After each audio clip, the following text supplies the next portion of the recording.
जी अस्सलाम वालेकुम, मैं हूं नईम जंजुआ सुनो डिजिटल के लिए। अफ़गान शहरियों के हवाले से, गैर मुल्कियों के हवाले से आजकल ख़बरें गर्म हैं। उनको डेडलाइन दी गई थी, दूसरा मरहला जो है वो शुरू हो गया है मुल्क बदरी का इनकी।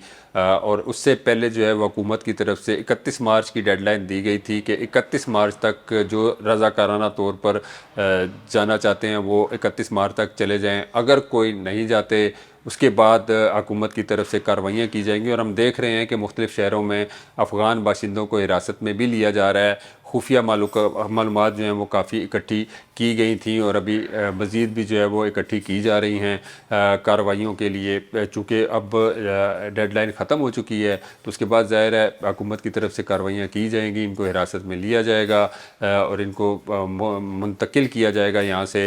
इस्लामाबाद, रावलपिंडी इस्लामाबाद की अगर बात की जाए तो अब तक जो है वो तकरीबन 60 जो अफ़गान बाशिंदे थे उनको हिरासत में लिया गया है। इनमें वो भी शामिल हैं जो अफ़गान सिटीज़न कार्ड होल्डर हैं, प्रूफ ऑफ रेजिडेंस रखते हैं, उनको भी हिरासत में लिया गया है क्योंकि डेडलाइन ख़त्म हो गई है।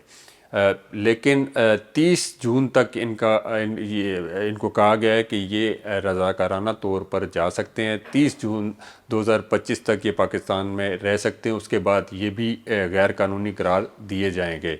अब जो रावलपिंडी इस्लामाबाद में कार्रवाइयाँ हुई हैं उनमें तकरीबन 60 अफ़गान बाशिंदे उनको हिरासत में लिया गया है। इस्लामाबाद के जो तरनोल, बाराकऊ, गौरी और मेराबादी में सर्च ऑपरेशन किया गया इनकी हिरासत के लिए। इसके साथ साथ जो रावलपिंडी की फ़ौजी कॉलोनी और उसके जो मुलैका इलाके हैं वहाँ से तकरीबन 38 जो अफ़गान बाशिंदे थे इनको हिरासत में लिया गया।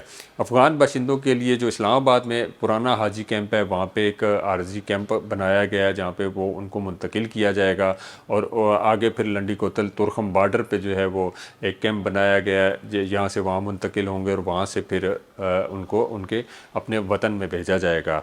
4 रोज़ हो चुके हैं, 1 अप्रैल से जो है वो कार्रवाइयाँ शुरू हो चुकी हैं। 31 को डेडलाइन ख़त्म हो गई थी, उसके फौरी बाद जो है वो कार्रवाइयों का आगाज़ कर दिया गया। इन कार्रवाइयों के दौरान अब तक जो है वो हमारे ज़राए कहते हैं कि तकरीबन 160 अफ़गान बाशिंदों को हिरासत में लिया गया है, जिसमें से जो 3 रोज़ के दौरान जो है वो 140 अफ़गान बाशिंदों को वापस भेजा गया। 127 ऐसे हैं इनमें जिनके पास कार्ड हैं, अफ़गान सिटीज़न कार्ड हैं या प्रूफ ऑफ रेजिडेंस है।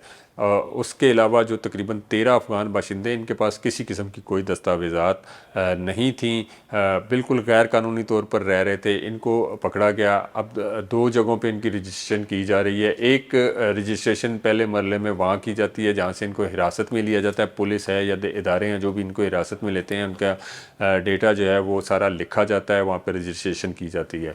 उसके बाद मुंतकिल किया जाता है जो आर्जी कैंप बनाए गए हैं वहाँ पे। उसके बाद जब इनको बॉर्डर की तरफ मुंतकिल किया जाएगा या किया जा रहा है वहाँ पे एक रजिस्ट्रेशन की जाएगी, वहाँ पे बायोमेट्रिक तस्दीक भी की जाएगी और उसके बाद फिर इनको उनके वतन में वापस भेजा जाएगा। हुकूमत की तरफ से कहा जा रहा है कि अब मज़ीद जो है वो कोई इनको रिलीफ नहीं दिया जाएगा, ये डेडलाइन आखिरी डेडलाइन थी और अब कार्रवाइयाँ जो हैं वो दूसरे मरहले में मज़ीद तेज़ होने का इम्कान है। और दूसरे शहरों से हमें इतलात भी आ रही हैं कि पुलिस और दीगर इदारे जो हैं वो खुफिया इतलात के ऊपर कार्रवाई कर रहे हैं। जहाँ जहाँ अफ़गान बाशिंदे रह रहे हैं वहाँ पे जाके पहले 31 मार्च से पहले तो उनको तंबीह की गई कि रज़ाकाराना तौर पर चले जाएं। अब इनके पास, इदारों के पास, पुलिस के पास मालूमात मौजूद हैं। 1 अप्रैल से कार्रवाइयाँ शुरू हैं। अब आगे ये जो ऑपरेशन किए जा रहे हैं मज़ीद इसमें तेज़ी आएगी और रोज़ाना की बुनियाद पर अफ़गान बाशिंदों को या गैर मुल्कियों को हिरासत में लिया जाएगा और फिर रजिस्ट्रेशन करने के बाद उनको अफ़गानिस्तान मुंतकिल किया जाएगा। तादाद तो बहुत बड़ी है जो यहाँ पे रह रहे हैं, कुछ ऐसे जो हैं ऐसे भी हैं जो नस्ल दर नस्ल रह रहे हैं, लेकिन ज़ाहिर है हुकूमत ने पहले अपना होमवर्क किया है। होमवर्क करने के बाद जो है वो डेडलाइन दी गई, डेडलाइन के बाद अब कार्रवाइयाँ शुरू हैं।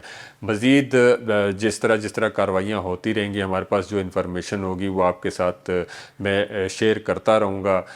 मज़ीद जब आएगी, जितने हिरासत में लिए जाएंगे, हुकूमत क्या कर रही है, अफ़गान बाशिंदे کیا کر رہے ہیں، خود رضاکارانہ طور پر کتنے جا رہے ہیں، وہ سب تفصیلات میں مزید آپ کے ساتھ لا کے دوبارہ شیئر کروں گا. تب تک کے لیے اجازت دیجیے.